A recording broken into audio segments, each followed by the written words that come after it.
Sí, gracias, muy amable por su presentación. Eh, Hoy nos reunimos aquí para conversar sobre la relación entre Perú y China y hablar sobre las perspectivas y qué sucede en en la relación entre Perú y China. Así que me permiten un segundo, voy a hacer una presentación. Eh, ¿Podrían autorizarme para poder compartir pantalla? Sí, claro.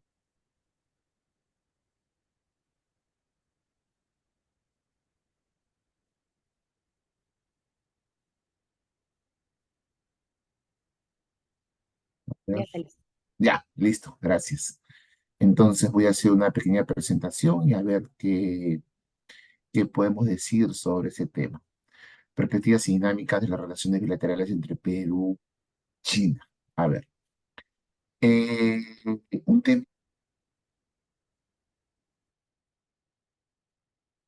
la relación entre un país como el Perú, mediano en la región y pequeño en el mundo, con una gran potencia mundial como puede ser China o Estados Unidos.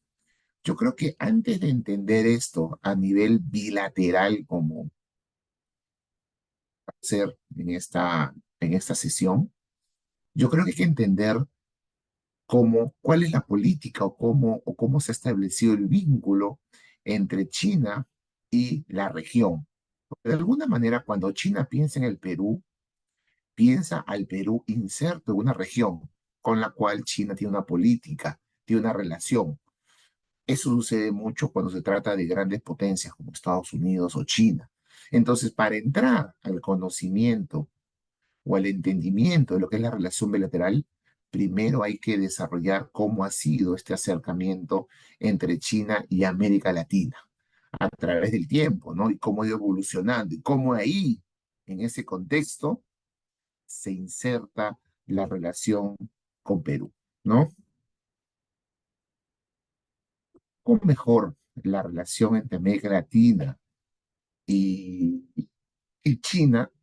La relación entre América y China pues comienza en la década de 40, 50, principalmente en los 50, luego de la revolución liderada por Mao Zedong. Durante la década de los 50 y 60 estamos hablando de décadas en las cuales China va a tener como principal objetivo la promoción de un marco ideológico, de un vínculo cultural, ¿no? Que pasa siempre por cuestionar, pues, el imperialismo estadounidense, lo cual va a llevar a que China promueva promueva no solamente un marco ideológico determinado, sino también esto lo va a llevar a apoyar, ¿ok? A darle soporte a los movimientos revolucionarios que surgen en la región y que de alguna manera se presentan contestatarios al nivel de influencia, injerencia, intervencionismo de Estados Unidos en nuestra región, ¿no? Entonces China de alguna manera va a tratar de exportar lo que ellos hicieron, ¿ok? De alguna manera ellos en China se entiende que Mao Zedong implicó la ruptura justamente con ese dominio colonial, ¿no? Que es el punto de partida para China de lo que hoy es China, ¿no? Sin ese punto de partida de la perspectiva china no se hubiera logrado construir todo lo que China ha logrado hacer en estas últimas décadas. Entonces ellos en este primer momento van a tratar de difundir, exportar, promover, pues lo que ha sido la Revolución China, y lo que puede ser también desde la América Latina, la ruptura de estos vínculos, ¿no? De injerencia, de intervencionismo con la potencia mundial, Estados Unidos. Esto vamos a verlo con mucha claridad en las décadas del 50 y 60, ¿ok? Pero como usted ya sabe, en la historia del desarrollo de la China comunista, en los 60 se van a dar algunos cambios y la ruptura con la Unión Soviética va a resultar fundamental. China se va a dar cuenta que varias razones, varias explicaciones. Creo que hay una explicación ideológica, creo que la crítica china comunista al llamado revisionismo de la Unión Soviética post muerte de Stalin con Nikita Khrushchev, pues va a ser una crítica muy fuerte, ¿no? Pero también hay una crítica política, además de ideológica, y es que China en 2 décadas pues no había logrado posicionarse pues en el sistema internacional. Punto que China-Taiwán era la China principalmente reconocida en el mundo, al punto que el puesto de China en el Consejo de Seguridad de la ONU era ocupado por la China nacionalista y no por la China comunista. Entonces, hay razones, creo, de índole ideológico por un lado, pero también políticos por otro, que van a llevar a que la relación con la Unión Soviética, pues, se debilite en lo que conocemos como la ruptura sino-soviética, ¿no? Y esto además va a llevar a un acercamiento a los Estados Unidos. Bueno, el plano latinoamericano, esta nueva política exterior, ¿ok? Por a través de la cual va a tratar de acercarse al resto del mundo, que no lo reconoce principalmente, va a llevar a el abandono del énfasis de la liberación nacional, ¿no? Se va a comenzar a alejar de esta promoción ideológica en América Latina, pues, y lo cual va a generar acercamiento a Estados Unidos, fundamental para nuestros países, y alejamiento de estas tesis revolucionarias, va a comenzar a generar cierto nivel de reconocimiento en América Latina. Americanos van a comenzar a reconocer a la China comunista, ¿ok? Y dentro de este proceso, probablemente uno de los momentos más importantes para China es su ingreso ya para mediados y finales de los 70, su ingreso a las naciones, a la Organización de las Naciones Unidas. Así que estamos viendo los inicios de esta relación, digamos, ¿ok? Que en el caso del Perú inicia o comienza a inicios de los 70. La llegada de la década del 80 es una llegada interesante, porque, porque ya estamos hablando de la década que va a dar pie o que va a reflejar los resultados de las primeras transformaciones lideradas por Deng Xiaoping. Deng Xiaoping va a comenzar a transformar la política económica china. Vamos a hablar de un proceso de modernización económica, de acercamiento a los mercados mundiales, que va a promover el aumento del comercio, de la inversión extranjera, lentamente. Y esto va a comenzar a generar algún interés en América Latina, un interés de otro tipo, económico, comercial, pero también seamos sinceros, la década del 80 fue una década dificilísima para América Latina, una década bastante compleja. La década de la deuda es una década, pues, en la cual los intereses de los países latinoamericanos están enfocados hacia otros rumbos, ¿no? Hacia probablemente la necesidad que tenían por sobrevivir, digamos, en un contexto muy, muy difícil. Así que, a pesar de la atracción o del atractivo, comenzó a generar China, ¿no? Que a partir de estas reformas económicas, nosotros, los países latinoamericanos, teníamos nuestros propios problemas y el Perú en ese no era la excepción, probablemente uno de los países más afectados por la crisis en dicha década. Y dicha década va a terminar con un momento clave, ¿no? ¿Ok? Con los sucesos en la plaza de Tiananmen del año 89. ¿Por qué son importantes o por qué es importante lo que sucedió en la plaza de Tiananmen? Porque de alguna manera, a pesar de las reformas económicas que veíamos en China, esa década termina con el fin o la implosión de la Unión Soviética.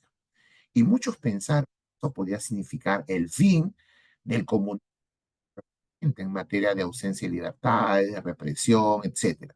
Y pensaron que en verdad podía significar el fin del comunismo en todo el mundo. Se generaron muchas expectativas acerca de las transformaciones que se estaban viendo ya en Europa del Este.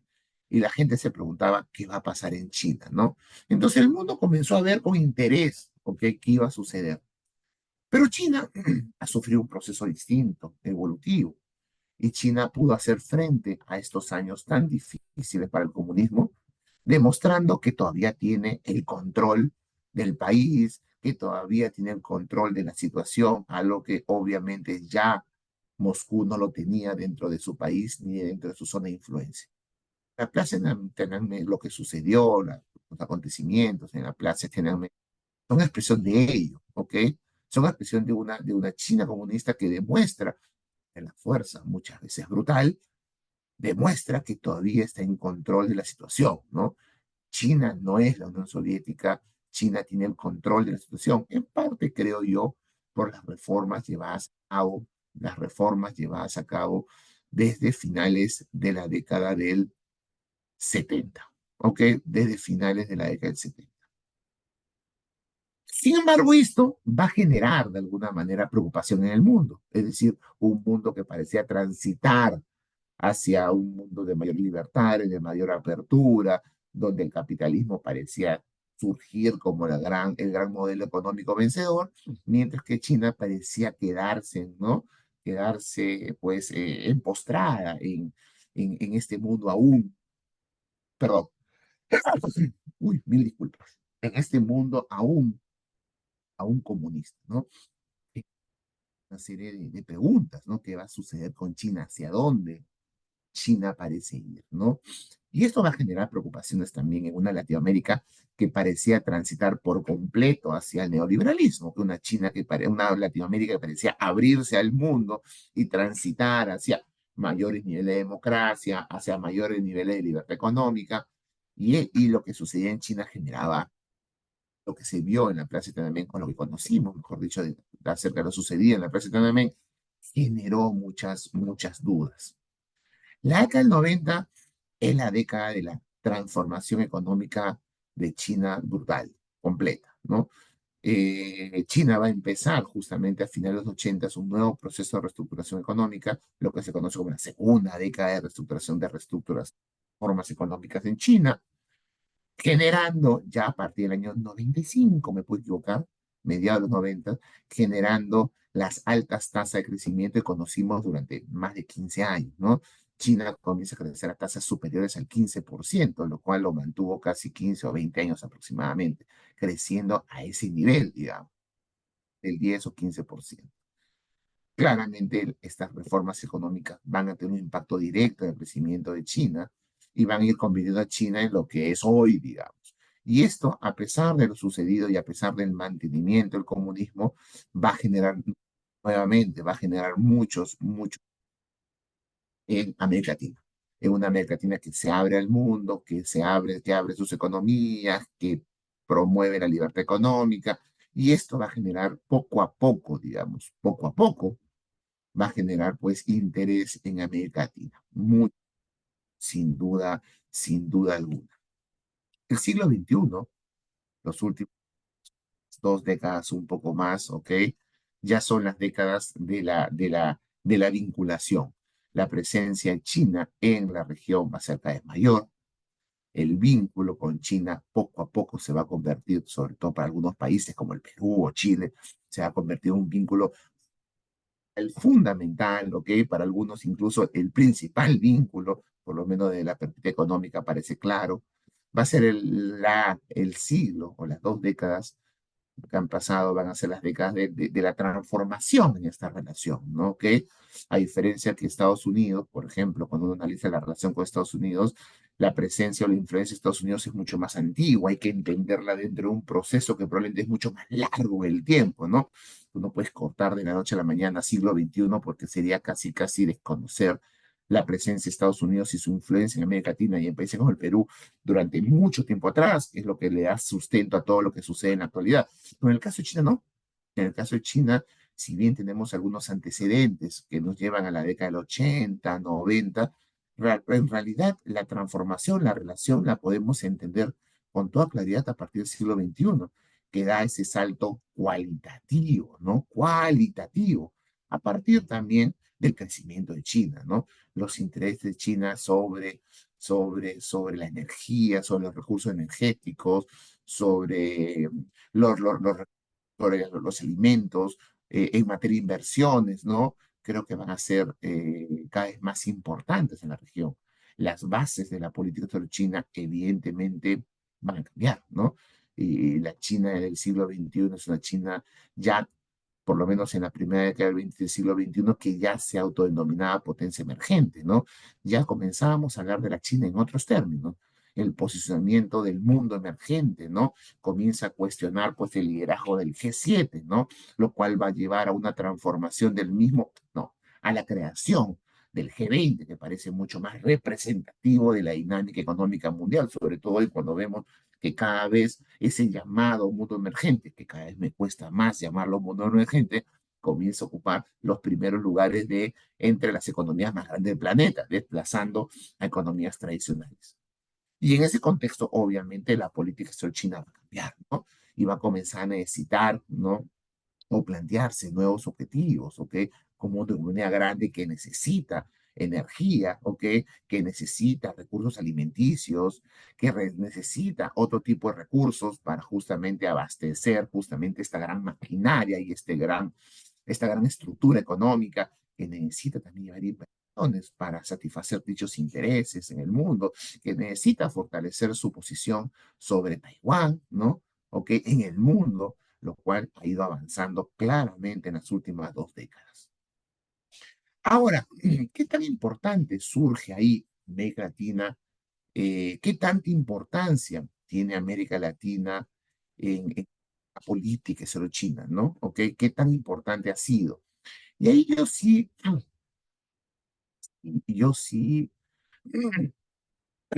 yo sí tengo una mirada probablemente distinta a la convencional, porque suele decirse, y creo que con mucha razón, que China tiene mayor influencia o mayor presencia en América Latina, lo cual en términos absolutos es cierto. Cuando uno analiza la presencia china, puede ver una serie de indicadores, ¿ok? Desde económicos, políticos, militares. Lo que va a encontrar es una presencia cada vez mayor de China en América Latina. Y eso es indudable. Pero yo no quiero ver esto en términos absolutos, sino verlo en términos relativos. Y en términos relativos lo que vemos es que a pesar de todo ese avance en términos absolutos, cierto, real, importante, China, América Latina sigue siendo todavía la región de menos interés para China en el mundo. Cuando uno compara los intereses de China en Asia Central, en el sudeste asiático, incluso diría hasta en África, se da cuenta que América Latina, como región emergente, pues está en la cola, ¿no? Y un ejemplo de eso es la Belt and Road Initiative, la iniciativa de la Franja y la Ruta. Cuando surge la iniciativa, y gran propuesta de política exterior china, ¿no? Porque que mezcla elementos políticos, económicos, etcétera. Inicialmente, la Franja y la Ruta, pues, sigue un camino en el cual América Latina no estaba en el mapa, ¿no? Es decir, sigue las viejas rutas de la Franja y la Ruta, de la ruta de la seda, digamos, ¿no? Pero en realidad, América Latina no estaba en ese mapa. Y luego de algunos años, hace pocos años, ok, una década o menos, América Latina es incorporada dentro de esta iniciativa como parte de una iniciativa que comienza a ser entendida en términos globales, digamos, ¿no? En términos globales. Y ahí América Latina se inserta en la iniciativa. Este es un ejemplo de cómo América Latina se ha ido incorporando en el interés de la política de China. Es que no seamos importantes para ellos, pero creo que en términos relativos, o mejor dicho, comparados con otras regiones, América Latina no es la más importante, ¿ok? Y eso también hay que señalarlo para poner todo en su debido sitio. Lo cierto es que la relación entre América Latina y China, que comienza con un discurso o con una narrativa muy China, potencia emergente, América Latina, región emergente, que comienza con una relación sur-sur, en realidad se ha terminado convirtiendo en una relación más de sur, de ahí mis cuestionamientos así, llamando a China potencia emergente, por algún lado sí, por ello estableciendo una relación norte-sur, ¿no? En todo sentido de la palabra, ¿ok? A tal punto que la influencia de China sobre el desarrollo de nuestros países en los últimos tiempos, creo que fue fundamental, ¿no? Si nosotros podemos hablar del auge de las materias primas, ¿no? Este momento que va entre el 2005, 2004 hasta el 2013, 14, aproximadamente una década, ¿ok? Que generó mucho atractivo por América Latina en el mundo, que generó pues niveles de crecimiento muy importantes. El Perú es ejemplo de esto. Las tasas de crecimiento de la década del auge de las materias primas en el Perú pues tuvieron un efecto fundamental, central, con tasas peruano liderando, ¿no? El crecimiento latinoamericano. Bueno, la influencia de China fue fundamental, ¿no? Creo que el auge de las materias primas se entiende en gran parte a partir de las necesidades que China comenzaba a tener en el mundo, ¿ok? Y que se ve reflejado en lo que nosotros podemos ofrecer. Así que en realidad el papel de China no es poco importante, no lo quiero minimizar, muy importante en términos absolutos y creo que gran parte del desarrollo de América Latina y del Perú en los últimos tiempos, antes de entrar a esta otra década, creo que fue fundamental. Bueno, ya entendemos un poco más ya entendemos un poco más acerca de la relación entre China y América Latina, cómo se ha construido este vínculo, cómo se ha construido. Y ahí hemos tratado en la ¿no? De incorporar al Perú, no siempre el Perú presente en todos lados, ¿ok? Pero vamos a ir cayendo un poco más en temas más actuales, más de los últimos tiempos. ¿Cómo se ha construido? ¿Cuáles son las perspectivas? ¿Qué sucede, no? En la relación entre China y Perú, ¿ok? Entonces voy a tratar de dividir esta segunda parte de mi exposición en los diferentes ámbitos, digamos, ¿ok? No creo que todos, pero, y no conozco todos de igual forma, pero dividir esto, los diversos ámbitos que han digamos, que guían, ¿no? Que predomina en la relación entre ambos países. Hablemos primero en términos políticos, ¿les parece? Hablemos primero en términos políticos, ¿ok? Perdón. Ya. En términos políticos, ¿qué podemos decir? En primer lugar, ¿cómo analizar la relación entre Perú y China en términos políticos? ¿No? Yo creo que se puede analizar de muchas formas, ¿ok? Una forma de analizar un poco la relación entre ambos países es a partir de los contactos que sean al más alto nivel, ¿no? Para países como los nuestros, aún más importantes, con una carga muy presidencialista en nuestra política exterior, este tipo de contactos son fundamentales. Y si uno se da cuenta, por ejemplo, la presencia de China en América Latina a este nivel, hasta la década del 90 era prácticamente nula, ¿ok? Hasta la década del 90 era prácticamente nula. Los contactos al más alto nivel. Siempre había vínculos, obviamente, ¿no? Desde los 70, década que, como ya dije, la mayor parte de los países de la región reconocen, ¿ok? A, a China, a la China comunista como la verdadera representante de China. Ha habido vínculos y contactos y dinámicas, pero el más alto nivel hay que esperar casi para fines de los 90 o el siglo XXI para ver una dinámica realmente importante, ¿ok? Realmente importante. Entre ambos, desde Latinoamérica y el Perú y China, ¿ok? En el caso de la presencia de mandatarios chinos en Latinoamérica, hablemos puntualmente del caso de Xi Jinping, pues me parece que Xi Jinping ha visitado casi todos los países de Sudamérica, ¿ok? Por lo menos del mundo andino, el único que falta visitar es Colombia. Creo que Xi Jinping nunca ha ido a Colombia. ¿Qué? Pues, gente no, ¿ok? En la foto ahí está en el Congreso, en su última visita al Perú, justamente durante la cumbre APEC del 2016, en una visita, dicho sea, oficial, ¿no? Porque ustedes saben que los mandatarios pueden venir para cumbres, pero eso no cuenta como una visita oficial. En este caso, él vino para PEC y se quedó en el país un día más para participar de una visita oficial bilateral entre Perú y China, ¿no? Xi Jinping. Y además del presidente, en los últimos tiempos, la presencia de vicepresidentes, cancilleres y personal de más alto nivel es muy frecuente. Y desde el lado de Latinoamérica y del Perú hacia China, esto también es constante. Los flujos o la presencia de los presidentes de los países latinoamericanos, en el caso de la presidenta del Perú, Dina Boluarte, hace poco tiempo en China, denotan la importancia que tiene China para la política exterior peruana, ¿no? Fundamental, de mucha importancia, ¿no? Yo todavía recuerdo la visita que Pedro Pablo Kuczynski realiza y llega al gobierno, ¿no? Claramente demostrando o reflejando esa visita, una visita que se construye en corto tiempo, ¿ok? Y que se da poco tiempo, al mes de llegar al poder, reflejando un poco el interés que tenía para Kuczynski China, ¿no?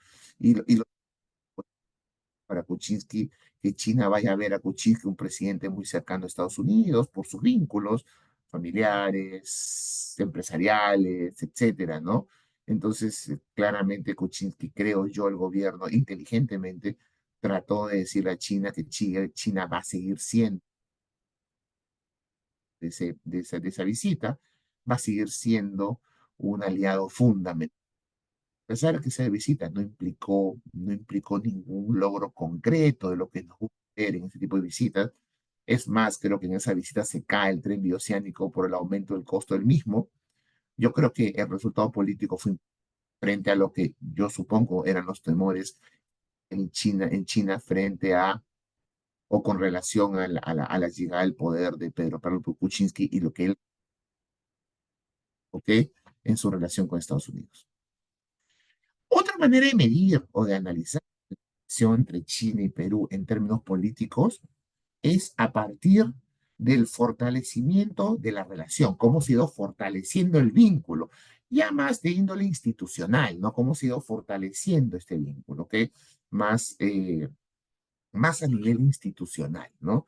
Entonces, obviamente que partir desde el reconocimiento del Perú a China, como dije hace unos minutos, llevado a cabo en 1971, ¿ok? Hace pocos años se celebraron los 50 años de la relación o de la relación entre Perú y el reconocimiento de Perú de la China comunista. Y luego los mecanismos que China utiliza en su relación bilateral, ¿no? Y ahí China utiliza mecanismos que implican, de alguna manera, un mayor nivel de vínculo, de relación, ¿no? De ahí que el 2004, frente a los mecanismos de consultas que inicialmente teníamos por mucho tiempo con China, el 2004, pues se firma la Asociación Multidimensional, el 2008 la Asociación Estratégica y el 2013 la Asociación Multidimensional Estratégica, ¿ok? Este último nivel en la relación bilateral, me parece que en Latinoamérica lo tienen 6 países, ¿ok? Brasil, ¿ok? Chile, Venezuela, México, algún otro más, ¿ok? Son 5 o 6 países que tienen este nivel de relación con el gigante asiático, ¿no? Lo cual demuestra cómo ha ido avanzando y fortaleciéndose el vínculo, ya no el vínculo político entre autoridades y todo lo que ese nivel puede implicar, sino también el vínculo institucional, digamos, a partir de herramientas que China utiliza en su relacionamiento externo, ¿no? Ahora, no solamente a nivel bilateral es el único ámbito en el cual la relación entre Perú y China se construye, ¿no? También hay un ámbito multilateral. Yo tengo la impresión que a nivel multilateral todavía hay mucho por hacer, ¿no? Ha habido mucho interés en China por acercarse en el ámbito multilateral, por lo menos en algunos momentos. Incluso recuerdo que en la primera década del siglo XXI hubo algún tipo de acercamiento con la comunidad andina que después se enfría, ¿no? También hubo un acercamiento con la Alianza del Pacífico, pero también la cosa no ha avanzado muy bien. Ustedes saben que la Alianza del Pacífico sigue siendo, para bien y para mal, ¿no? Es un mecanismo completamente de carácter intergubernamental, ¿no? Entonces es bastante difícil hablar a nombre de la Alianza del Pacífico. Sigue siendo la suma de 4 países. Esto ha sido muy importante en su desarrollo y lo sigue siendo, pero también complica muchas veces su relacionamiento externo, ¿no? Que muchas veces sucede que externos les cuesta, ¿no? Hablar con ese Pacífico. Lo que finalmente se encuentra es con 4 países con intereses distintos que conforman parte de algo que se llama la Alianza del Pacífico, ¿no? Y esto genera dificultades para construir un vínculo más interesante, ¿no? También China ha tratado de desarrollar relaciones con CELAC. Incluso se instauró un espacio CELAC China, así como existe CELAC Unión Europea, ¿ok? Que por lo que tengo entendido se está tratando de revitalizar este espacio, que algo también ha enfriado en los últimos tiempos. Esto a nivel multilateral. Pero la dinámica política también se expresa a partir de temas militares, digamos, que tienen una importancia para algunos países más que para otros, ¿no? Por ejemplo, en el caso de Venezuela, para ver de un país cercano, China se ha convertido en los últimos tiempos desplazando a Rusia en el principal abastecedor de material bélico, ¿ok? El régimen venezolano se ha fortalecido militarmente, básicamente, a partir de material bélico. China se ha instituido en un país de gran importancia, por muchas razones, no solamente económica y la venta de petróleo, cambiando un poco su principal comprador de Estados Unidos a China, sino también pues para otros fines, ¿no? En el mundo de las finanzas, como vamos a ver más adelante, y también en el ámbito militar, ¿no? En el caso peruano, todavía la presencia militar es reducida, ¿ok? Es cierto que en los últimos años ha habido un aumento importante de la cooperación militar, que se manifiesta en muchas formas, la cooperación de la ayuda, ¿ok? Hasta diferentes ámbitos donde la cooperación se manifiesta y se desarrolla. Pero en términos generales todavía esta presencia es pequeña, ¿no? Los principales socios militares del Perú todavía no pasan por Beijing, sino por otros países, ¿no? Lo cual ha ido cambiando en la región, pero en el Perú todavía su presencia es menor, todavía es menor. Eso respecto al ámbito político. ¿Qué sucede en el ámbito económico? ¿Ok? ¿Qué sucede en el ámbito de la economía? Bueno, en el ámbito económico hay que señalar que las transformaciones, ¿ok? Las transformaciones que China comenzó a llevar a cabo en la década del 80, 90, ¿ok? Llevaron a que China tuviese interés cada vez más insertarse en la dinámica económica global, ¿no? ¿Ok? Y esto pasaba básicamente por ser reconocida como una economía de mercado. Ese fue uno de los grandes objetivos en los 90 e inicios del siglo XXI. ¿Ok? El Perú reconoce a China como el economía de mercado durante el gobierno del presidente Alejandro Toledo, el año 2004, aspecto que era fundamental, central, para pensar siquiera en un mayor nivel de relación, para pensar en el fortalecimiento del vínculo económico entre ambos países, ¿no? Y esto va a ser el primer paso para lo que luego se va a llamar, ya en el año 2009, el Tratado de Libre Comercio entre Perú y China. ¿No? Mencionar que todavía para el año 2009 China no era nuestro principal socio comercial. Recién, si mal no me equivoco, y si la memoria no me falla, el año 2010, China ya se convierte en nuestro principal socio comercial, desplazando a Estados Unidos. Estados Unidos había sido hasta ese momento nuestro principal destino, ¿ok? De nuestras exportaciones, y esto es desplazado por China en el 2010. En el 2011 me parece que Estados Unidos vuelve al primer lugar, pero a partir del 2012, si no me equivoco, China desplaza completamente a Estados Unidos hasta el día de hoy, ¿no? Marcando cada vez más diferencias. Hoy en día, ustedes saben que China es alrededor, si no me equivoco, 30 o un poco más de nuestras exportaciones, solamente para señalar una cifra aproximada. Entonces, lo que estamos viendo es un proceso de desarrollo en la relación, ¿no? Desde reconocimiento como economía de mercado hasta un TLC, lo cual ha llevado que China se convierta en nuestro principal socio comercial, ¿no? Y el aumento de exportaciones. ¿Cuáles son las principales exportaciones del Perú a China? Pues básicamente estas se concentran en temas de minerales, como ustedes pueden imaginarse, harina de pescado y frutas. Ahí tenemos lo principal. Obviamente lo mineral despunta como lo súper principal, pero también tenemos otras. ¿Ok? Y esto también tiene relación, y esto también denota que estamos hablando de principalmente, tratándose de los minerales, la gran parte de la agenda, actividades primarias extractivas, ¿no? ¿Ok? De ahí lo que yo hablaba hace unos minutos sobre esta relación norte-sur que se comienza a establecer y no tanto sur a sur como se vendió en algún momento, ¿no? ¿Ok? Ahora estamos en otro momento y ahora más bien acabamos de culminar no sé cómo llamar, la actualización del Tratado de Libre Comercio entre Perú y China, porque ahora estamos pasando a una nueva etapa, la etapa de la revisión de acuerdos comerciales, algo que han vivido ya otros países como el caso de Chile, ¿no? Y es que ya cuando pasan años, 20 años, creo que es momento de repensar dichos acuerdos. El Perú de hoy, 2024, No es el Perú del año 2005, 2004, 2006, 2007, cuando comenzó el proceso de negociación con China, ¿no? Entonces yo creo que habiendo pasado algún tiempo, en un mundo además tan violento, tan cambiante, ¿no? De tantos cambios abruptos, yo creo que revisar este tipo de acuerdos es lo más aconsejable, que es lo que está haciendo Perú, tal y como han hecho otros países de la región, ¿ok? Pero la economía no se circunscribe solamente, ¿ok? No se circunscribe solamente, no se circunscribe solamente al tema comercial. No, no se suscribe solamente al tema comercial. Perdón, ¿se está viendo bien el PPT? ¿Se ve bien? Luciana, ¿se ve bien el PPT? ¿Todo Sí, correcto? sí, correcto, Oh, doctor, lo estamos perfecto. viendo. Ah, perfecto, gracias. Tenía el temor de que no se estuviera viendo o hubiera algún problema. Entonces, sigamos. El tema económico no se suscribe solamente al tema comercial. Obviamente, el tema inversiones también es fundamental para, para nuestro país, también es fundamental para nuestro país, ¿no? Y obviamente en materia de inversiones,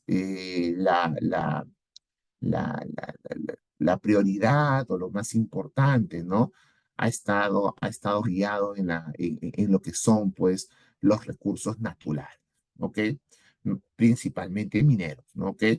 Lo que implican, además, para algunos, actividades que pueden llamarse estratégicas, digamos, ¿ok? Como vamos a ver en unos minutos. El Perú fue interesante, ya que implicó la primera en toda América Latina, Shogun. Hogan, ¿ok? La empresa china, a mediados noventas, adquiere Hierro Perú, ¿ok? Adquiere Hierro Perú y se convierte en la presencia china. O sea, en Perú está la primera gran inversión china en toda la región, ¿ok? Y desde los tiempos de Shogun, la presencia de inversión de China en el Perú ha ido aumentando. No hay cifras claras en realidad. Yo no tengo cifras claras acerca de cuánto es la inversión, ¿no? Algunos hablan de algo de 20.000 millones, otros hablan de 30.000 millones, ¿ok? Hay cifras en China, cifras en Perú que difieren, pero lo cierto es que la inversión china en el Perú ha ido aumentando a pasos importantes, ¿no? Ha ido aumentando a pasos superlativos, ¿no? A tal punto que ya existen actividades como la actividad minera, una actividad que implica la explotación de recursos mineros naturales y que para algunos incluso puede ser constituida como una actividad estratégica, ¿ok? Ya China se convierte en uno, o si no, el más importante inversionista extranjero, ¿no? En minería. Y la minería es fundamental, como ustedes saben, la minería es probablemente nuestro principal valor en materia económico para el país, digamos, y China se convierte en el inversionista más importante en lo que es un ámbito fundamental, sino el más relevante para nuestra economía.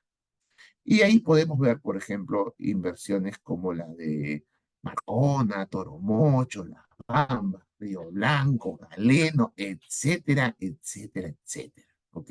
Siendo la presencia de la minería, de la inversión china en minería importante.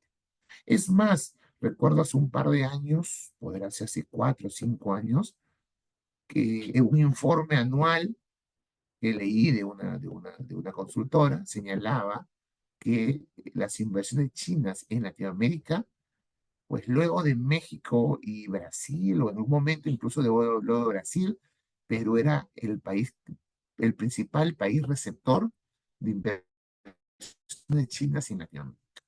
No sé la cifra o los datos en la actualidad, pero no creo que se alejen mucho de esa realidad.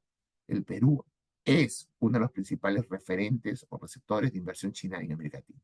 Y esta inversión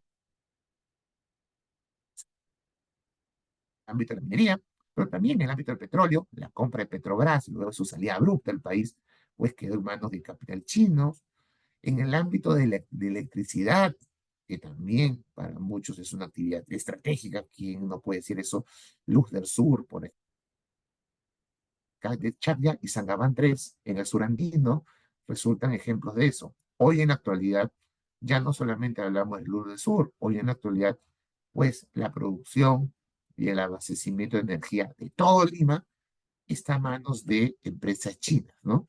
Que como ustedes saben, inversión china privada, que tiene siempre, a diferencia de lo que pasa con las inversiones occidentales, tienen siempre un componente público, porque las empresas chinas tienen un porcentaje o un papel de lo público siempre presente, digamos, ¿no?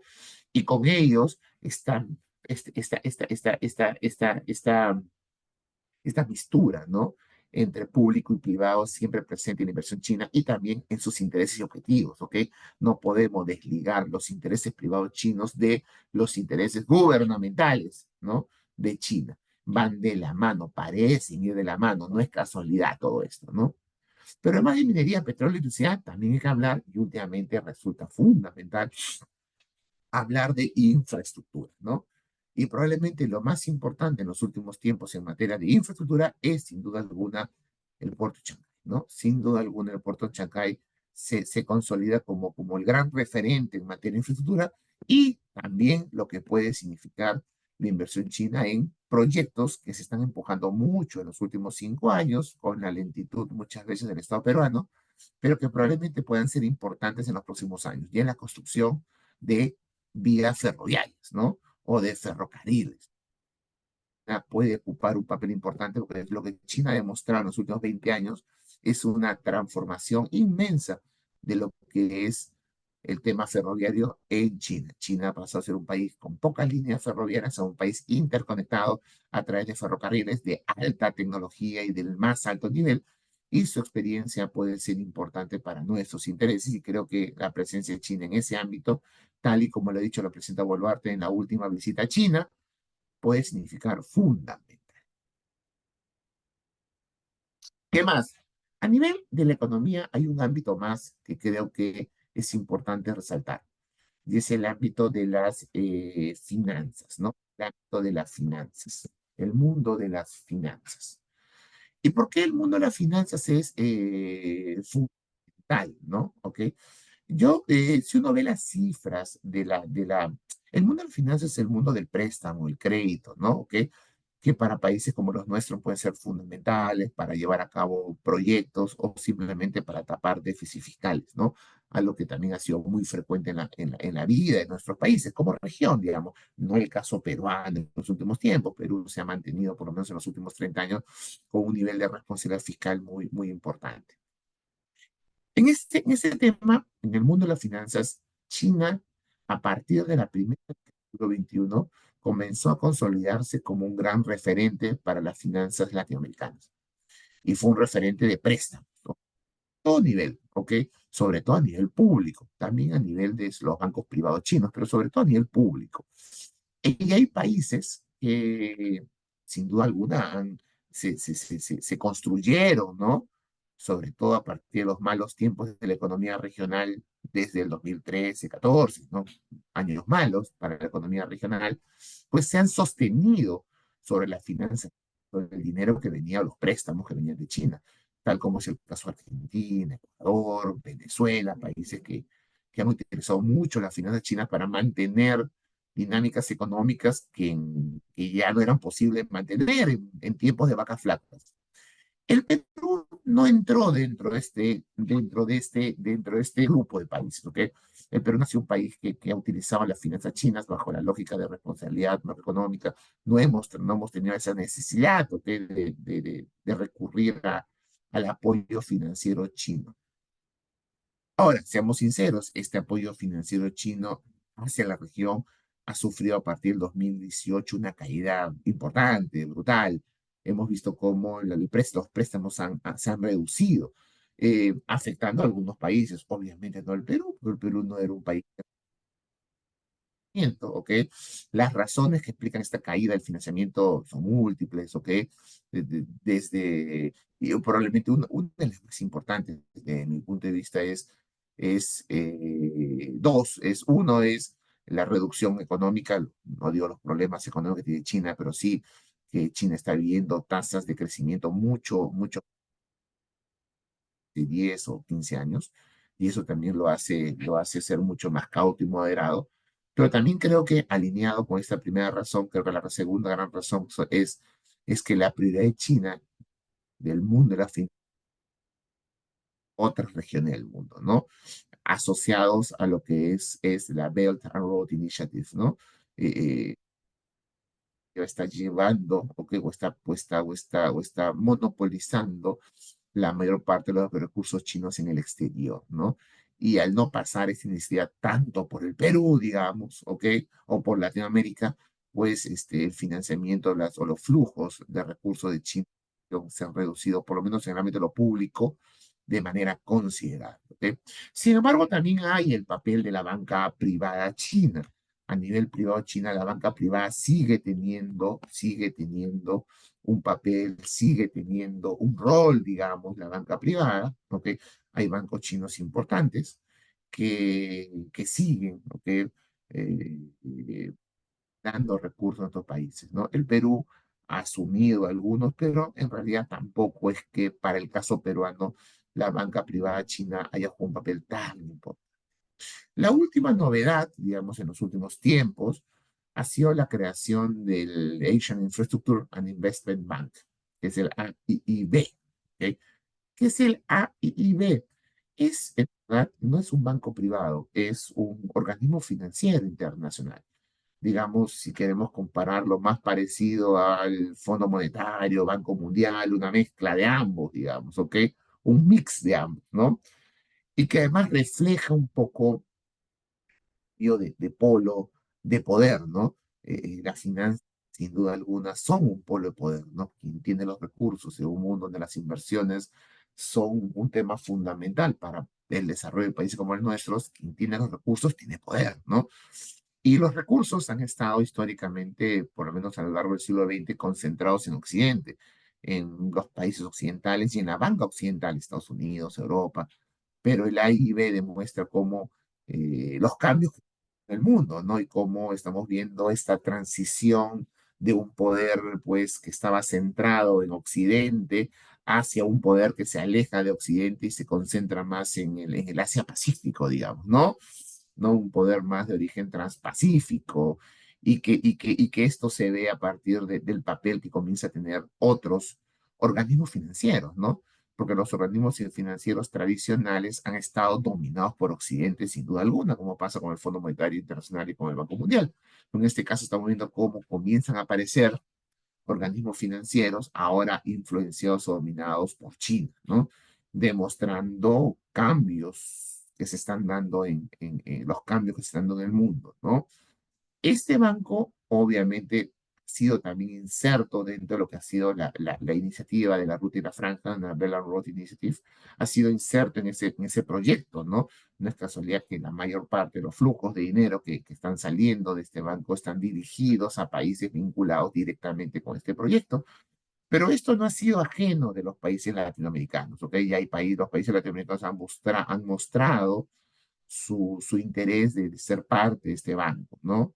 Ecuador, por ejemplo, fue uno de los primeros, ha recibido fondos de este banco y Perú ingresó oficialmente, porque hay que hacer todo un pedido de ingreso, digamos, como sucede en los organismos financieros, los organismos internacionales, pidió su ingreso y fue aceptado a inicios del 2022, ya como miembro del AIIB, ¿no?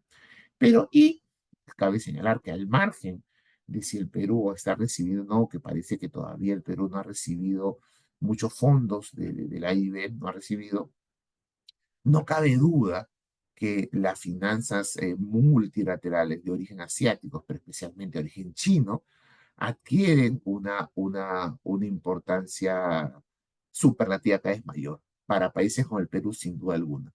Lo cual se demuestra, a pesar de que los flujos no son importantes, lo demuestran el interés de Perú de ser parte de mecanismos como el AIIB, el mundo de las introducir un tema que tiene un componente económico, pero que se dirige hacia otros lados, que es el mundo de la tecnología, ¿ok? Y en el mundo tecnológico también hay cosas, creo, importantes a resaltar en el mundo de lo tecnológico. Yo no soy un experto de los temas tecnológicos, pero creo que son importantes. ¿Por qué? Porque China como parte de este proyecto, de esta iniciativa, la Franja y la Ruta, también ha iniciado lo que se llama la Ruta de Seda Digital, ¿ok? Que es un proyecto a nivel global que busca, pues, interconectar, pues, digitalmente todo el mundo con tecnología china, obviamente, ¿no? Y ahí China sí tiene un plus, ¿no? Porque creo que China ha tenido, creo que le ha ido ganando la carrera digital a Occidente. El desarrollo de la infraestructura 5G, ¿ok? O de la tecnología 5G, y que claramente, en la cual claramente China presenta un avance, un desarrollo mayor que Occidente, es un elemento a considerar. Y todo lo que puede implicar el 5G para las comunicaciones, para todo en el mundo. Y en segundo lugar, además de la importancia del 5G y su predominio en este tema, ¿eh? Creo que China también se presenta como muy importante, y eso es para los países latinoamericanos fundamental, y para el Perú también, se presenta como un abastecedor de tecnología de primer nivel, 5G, pero más barata, porque la tecnología china puede ser mucho más barata, ¿no? Y creo que China comienza a transitar lentamente de un país de productos baratos y no tan confiables, ¿ok? A un país con tecnología de avanzada, ¿no? Y que puede ser un poco menos costosa que la tecnología occidental. Y esto realmente genera atractivo en el mercado, en la población, pero también en el Estado, que requiere esa tecnología para todo, digamos, ¿ok? Así que ahí China comienza a establecer vínculos interesantes, importantes. No es casualidad también, ¿ok? Que en las visitas que suelen hacer políticos peruanos a China, siempre hay una parada, como lo vimos en el caso también de la presidenta Boluarte, en empresas de tecnología, ya que una parada central siempre son las empresas tecnológicas en China, ¿no? Las empresas sobre todo de tecnología, brindan tecnología digital, ¿no? En China. ¿Por qué? Porque sabemos de la importancia de China para nuestros intereses, como lo vimos en la última visita de la presidenta.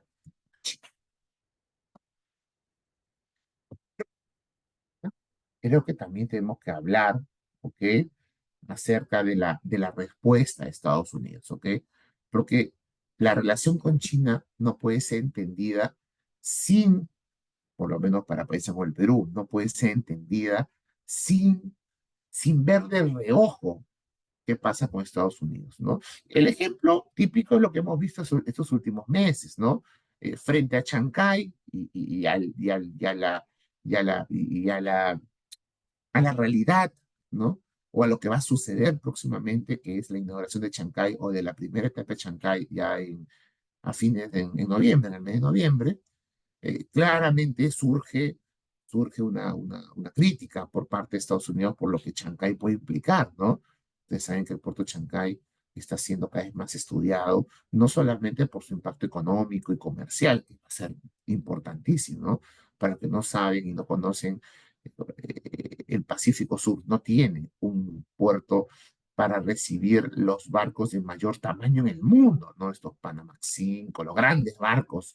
Entonces, lo que sucede es que casi toda la ruta, las rutas de barcos, ¿no?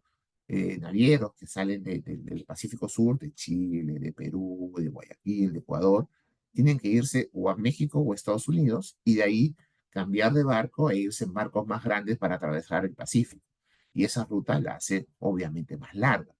Lo que Chancay va a permitir es que directamente de Chancay salgan los barcos inmensos a China, lo cual va a permitir que las rutas comerciales de Guayaquil, de Arica, ¿no? de Iquique, no tengan que dirigirse hacia México, sino puedan venir a Chancay, digamos, ¿ok?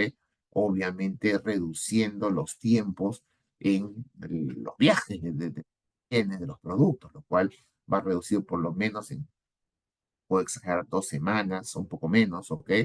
Los viajes, ¿no? O el tiempo que dura, pues, los tiempos que duran el transporte de bienes hacia China. Esto va a cambiar por completo toda la dinámica, pero no solamente hay que pensar Shanghái en términos, digamos, económicos, comerciales, ¿no?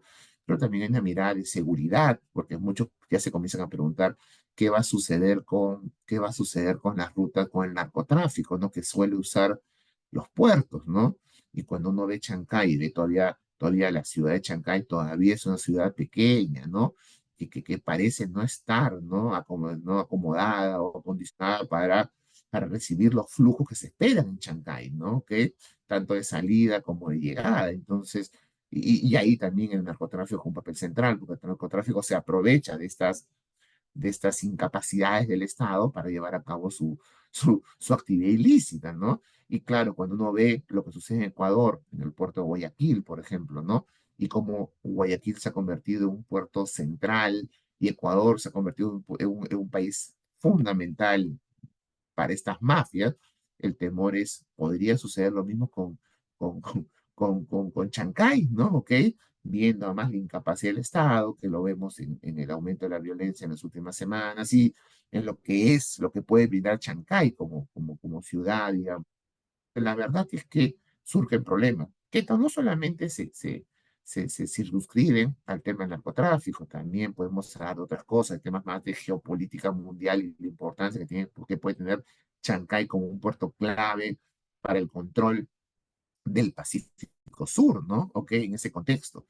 Por eso, ahí comenzaba diciendo eso, por eso hay que también ver con el rabillo, el ojo, ¿no? A Estados Unidos, la relación con China la construimos siempre viendo con el rabillo el ojo de Estados Unidos, pues no es casualidad que en las últimas semanas salió la posibilidad del puerto de Codio en el sur del país para ofrecérselo a Estados Unidos. O sea, en otras palabras, Perú ofreciendo, el Perú promoviendo Shanghái, pero ofreciéndole un puerto de la misma naturaleza, con las mismas capacidades a Estados Unidos, ¿no? ¿Ok?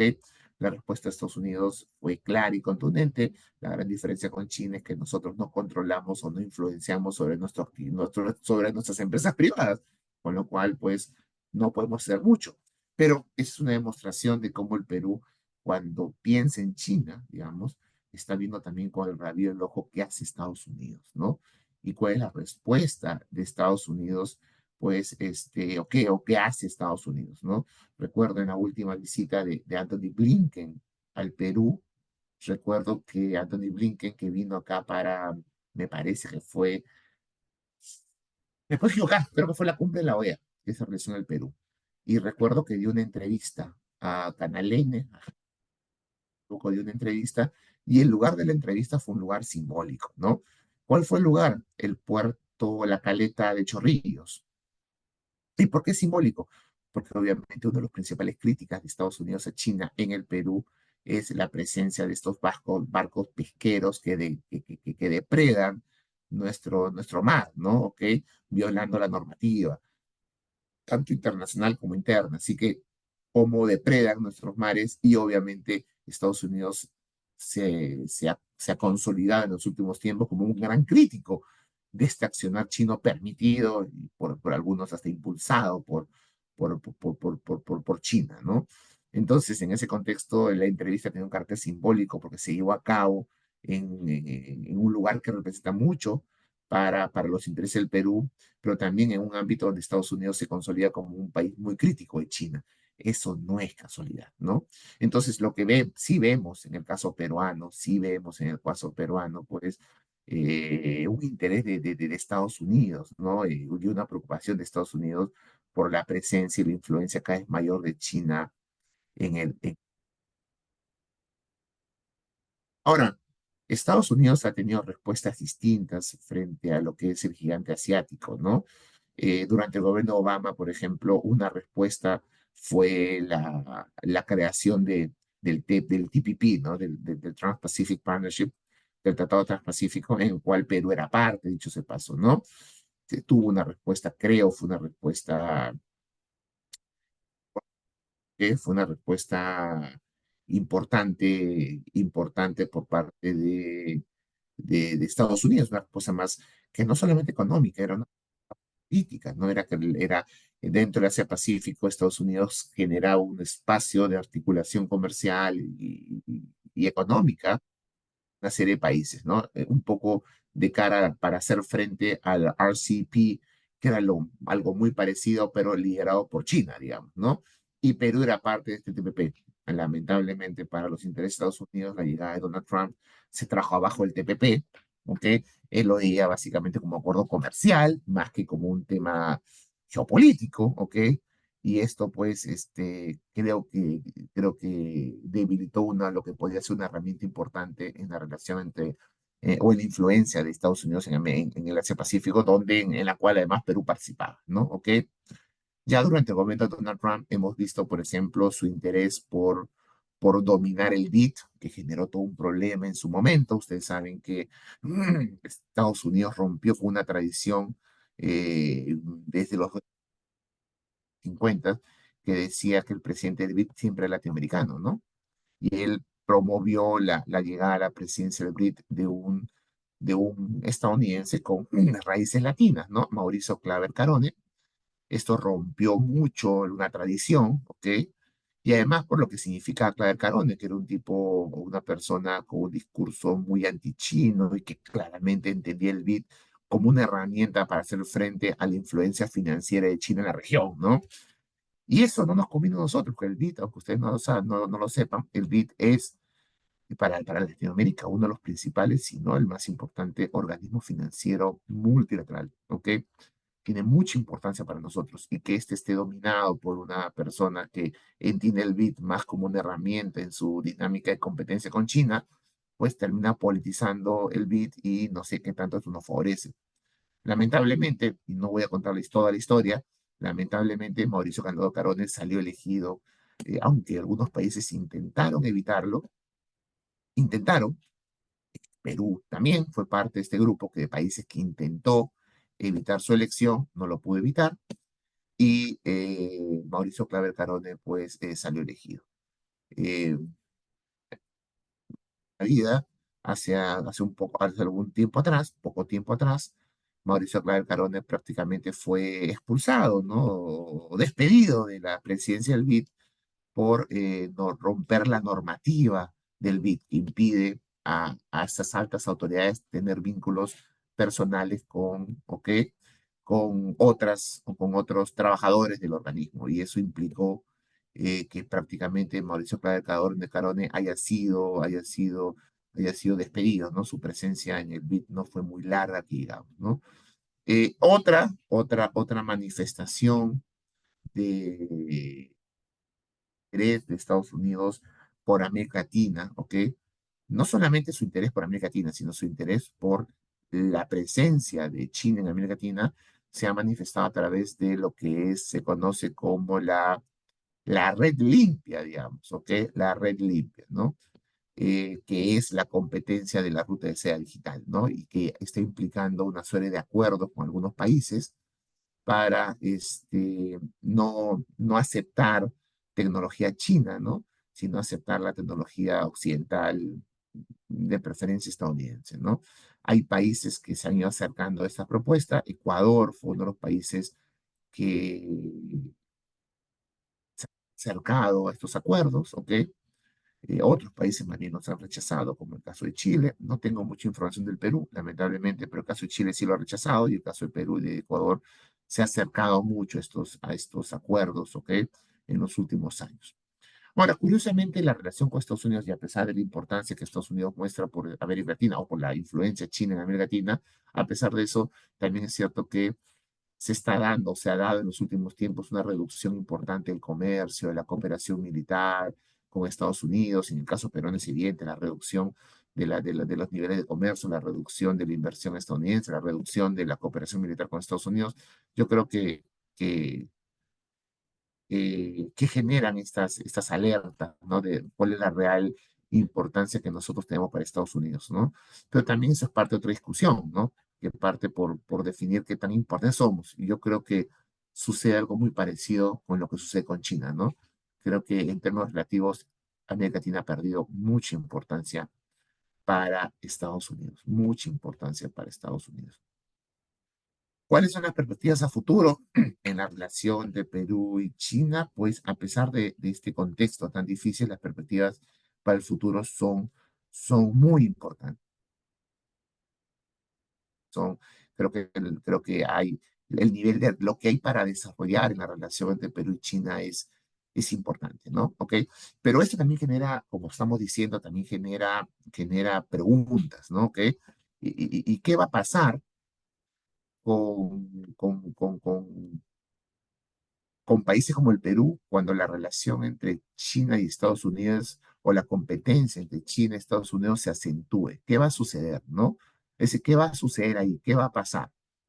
Y la verdad es que es una pregunta todavía muy difícil porque la competencia entre China y Estados Unidos, si bien ya comenzó, eh, todavía no llega a niveles, todavía esa competencia no se da en su gran magnitud, ¿no? China está tratando de evitarlo, China todavía no está en posibilidad de competir con Estados Unidos en algunos ámbitos, si Estados Unidos quisiera ya competir, pero todavía lo que vamos a ver de aquí en adelante en esta competencia es mucho más, ¿no? Y claro, y el temor es que tanto esta competencia puede generar, pues, que países como el Perú tengan que tomar decisiones acerca de uno y otro, ¿no? Porque evidentemente la política sobre el Perú hasta la actualidad es, se sustenta, se construye sobre la base de tener una relación sólida con ambos países, ¿no? El Perú no quiere ser parte de esta competencia, el Perú tiene muchos intereses en China, pero también muchos intereses con Estados Unidos, si lo quieren decir de alguna manera en términos comerciales, entre los dos hay más del 50% del comercio del país, podría decir hasta menos del 60% del parte del comercio del país para ver su importancia, así que nosotros no podemos entrar a un dilema de tener que elegir a uno u otro, ¿no? Eso es un dilema que para el Perú sería muy difícil. De repente para otros estados latinoamericanos no tanto, para el Perú sí es muy difícil ese dilema, ¿no? No lo es para México, que prácticamente todo su comercio se va a Estados Unidos, ellos no tienen que plantearse tanto este dilema, nosotros sí, aunque hay países como Chile también, ¿no? Entonces, ¿qué va a pasar cuando esta competencia se vuelva cada vez más importante y puede llegar el momento, ¿ok? Como ya algunos dicen, estar al borde de la construcción de un nuevo orden bipolar, que no sería igual que la Guerra Fría, el mundo es distinto, y la relación entre Estados Unidos y China es distinta a la relación de Estados Unidos y la Unión Soviética en su momento, pero sí puede llevar a que tengamos que tomar algún tipo de posición, ¿no? Y nosotros estamos tratando o intentando de no tener que ser entendidos o vistos como un país alineado a uno u otro, ¿no? Tratamos de construir vínculos con Estados Unidos, construir vínculos con China, ¿ok? En ese punto intermedio tan complejo, tan difícil, ¿ok? Por el cual estamos caminando en función de nuestros intereses, pues la pregunta es, ¿cuánto más tiempo vamos a poder caminar por esa ruta, ¿no? ¿Ok? ¿O qué podemos hacer al respecto? Aparecen una serie de respuestas. Una de las respuestas que algunos desarrollan es el llamado no alineamiento activo. Yo tengo mis dudas sobre el tema, ¿ok? Tengo mis dudas, pero comienzan a surgir una pregunta que creo que va a ser cada vez más importante en los próximos tiempos, ¿ok? Y frente a lo cual la verdad es que no tengo muchas respuestas todavía. Bueno, creo que ya es la hora, son exactamente 11:30, ¿ok? Y creo que voy a llegar ahí. Luciana, gracias. Muchas gracias, doctor. Entonces Luciana. muchas gracias por esta charla. Vamos ¿Cómo? a pasar a la parte de Entonces preguntas. hay sesión de preguntas. Sí, hay una pequeña sección de preguntas que va a Perfecto, durar 10 o 15 minutos. Así es perfecto. que voy a trasladar. Hay una pregunta de Hazel Guzmán Abril. Te escuchamos. Sí, buenas tardes, doctor.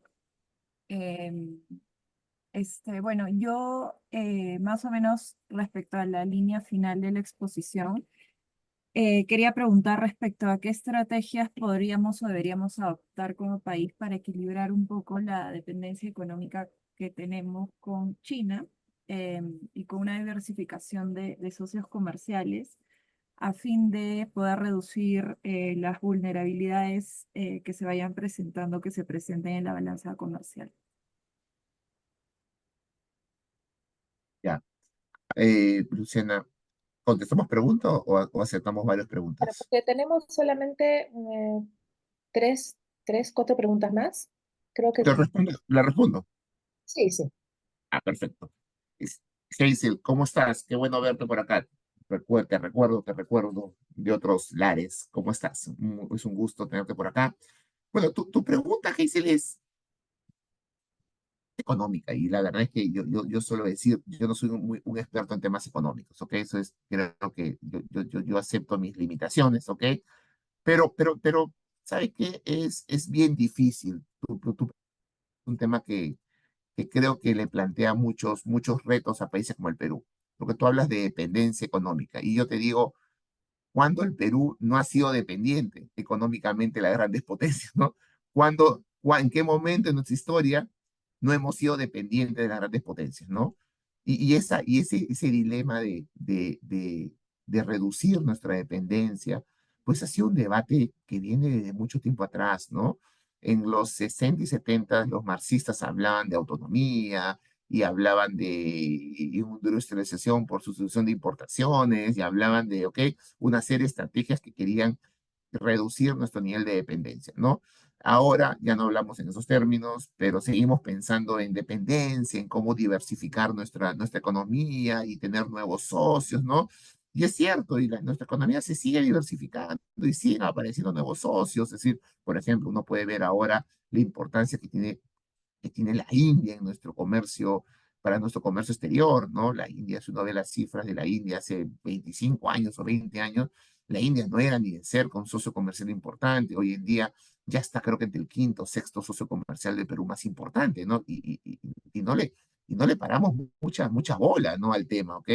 Entonces sí, hay un proceso en el cual, natural, en el cual el Perú, pues, sigue buscando nuevos mercados. Por eso el Perú se interesa por negociar TLC con Indonesia, con otros mercados por mucho tiempo secundarios para el Perú, pero que pueden ser cada vez más importantes, o que son cada vez más importantes. Indonesia ya es, creo, una de las 5 o 6 más grandes economías del planeta, ¿no? Entonces, son mercados que son importantes, pero en realidad podemos hablar de dejar de ser dependientes. Yo creo que ese es un tema bien complejo, bien difícil, ¿no? Para países como el Perú, porque además construyen su desarrollo económico a partir de la venta de minerales, ¿no? A partir de actividades primario extractivas, ¿no? Yo creo que es bien difícil, pues, dejar de ser dependiente. Dependemos de que las grandes potencias nos compren, dependemos de los precios internacionales. Es decir, bajo esa premisa, pensar en dejar de ser dependiente de las grandes potencias se hace muy, pero muy difícil, ¿no? Y ese es un dilema que creo que sigue siendo un tema de debate hasta la actualidad, ¿no? Pero bueno, Hazel, espero haber respondido algo tu respuesta, tu pregunta. Sí, profesor, muchas gracias, siempre un gusto. Muchas gracias, doctor. La siguiente pregunta plantea, ¿considera usted que el Perú debería recibir mayor cooperación militar de China? ¿Cómo sería visto por los demás actores del concierto internacional? Eh, en verdad, no sé, pregunta difícil, ¿no? Pregunta compleja.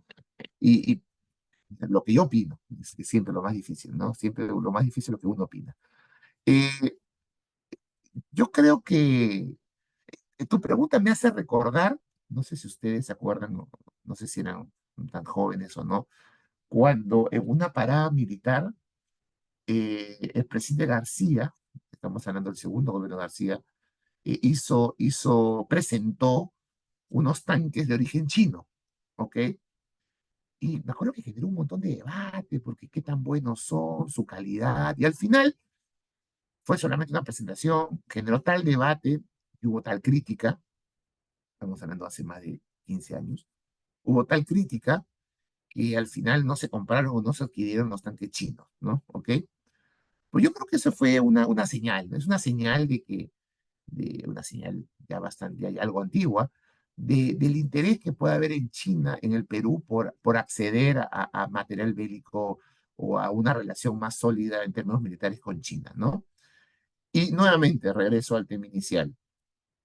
La China de hace 15 20 años no es la China de hoy, ¿no? Y creo que las capacidades tecnológicas de China en el ámbito militar son cada vez más importantes. Ya, al igual que sucede con el ámbito de la tecnología propiamente, en el ámbito militar, pues creo que China puede ofrecer recursos militares de más alto nivel a precios más baratos que Occidente. Y ya muchos países están viendo con mucho atractivo la industria militar china, ¿no? ¿Ok? Para satisfacer sus intereses de seguridad, digamos, ¿ok? Así que sí, yo entiendo que los países tienen mucha cautela, porque fortalecer la relación militar con China, ¿ok? Puede llevar a alertas en Washington y en otros países occidentales. Sí, es cierto, ¿no?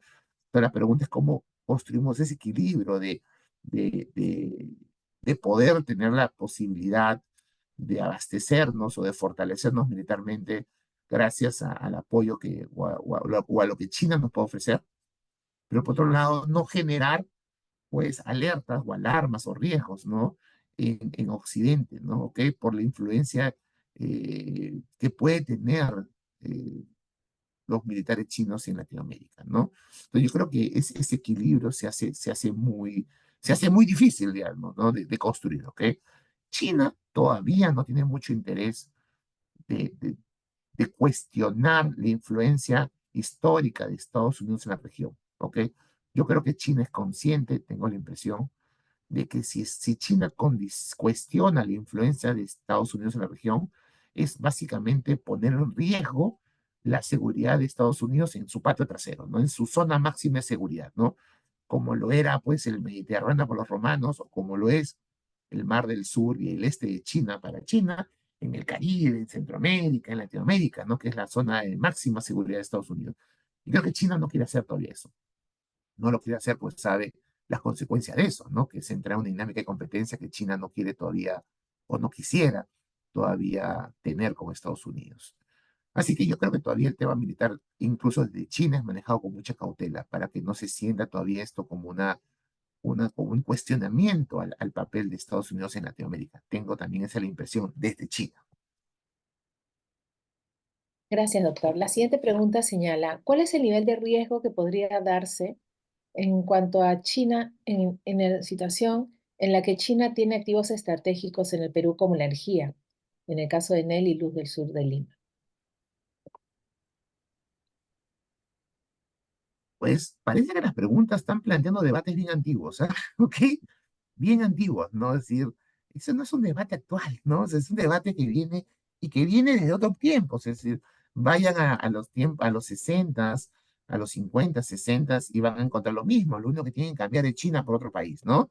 Hay que cambiar China por Estados Unidos, hay que cambiar China por otro país, hay que cambiar China por Unión Soviética. Entonces, digamos que la historia de nuestro país, ¿no? ¿Ok? Cómo la influencia extranjera en actividades que pueden ser estratégicas, ¿no? Pueden tener, pueden generar condicionamientos en el Perú, digamos, ¿no? ¿Ok? Yo no creo que China, estoy seguro, China no es que va a pagar un día la luz de Lima, ¿ok? Eso no lo va a hacer, pues, ¿ok? Sería imposible, no, no, no. Pero sí se convierte en una herramienta de negociación importante que puede generar mucha influencia, ¿no? Y claro, y esa es la pregunta, qué tanto el control de actividades que pueden ser estratégicas en terceras manos, que además no son solamente privados, sino que tienen una presencia pública evidente, ¿no? Salvaguarda nuestros intereses, ¿no? O puede condicionar nuestro comportamiento futuro. Ese es un dilema histórico, ¿no? Eterno, ¿no? Eterno que creo que no tiene una solución clara, ¿no? No tiene una solución clara en la actualidad, ¿no? Podría utilizar respuestas desde que tienen influencia desde marxista hasta liberal para responder, ¿no? Pero es un dilema muy antiguo, ¿no? Que creo que está siempre presente, ¿no? Y que genera la preocupación que muestra esta pregunta, ¿no? Bien, hay un par de preguntas más. La siguiente tiene que ver en realidad con la que acabamos de plantear, porque plantea la posibilidad de que el Perú apruebe algún tipo de reglamento sobre inversiones estratégicas en activos, perdón, inversiones extranjeras en activos, como lo han hecho otros países de América Latina. ¿Sería posible que el Perú genere algún tipo de reglamentación para poder regular esto? Y le traslado la última pregunta. Si considera usted que el Perú ha sabido manejar por cuerdas separadas la relación política, económica y de inversiones por su vínculo con China, ¿no? Es posible eso a largo plazo? Última pregunta, ¿cuerdas separadas? La relación política, económica y de inversiones con China. Ya. La primera pregunta, mira, te voy a poner un ejemplo, un ejemplo.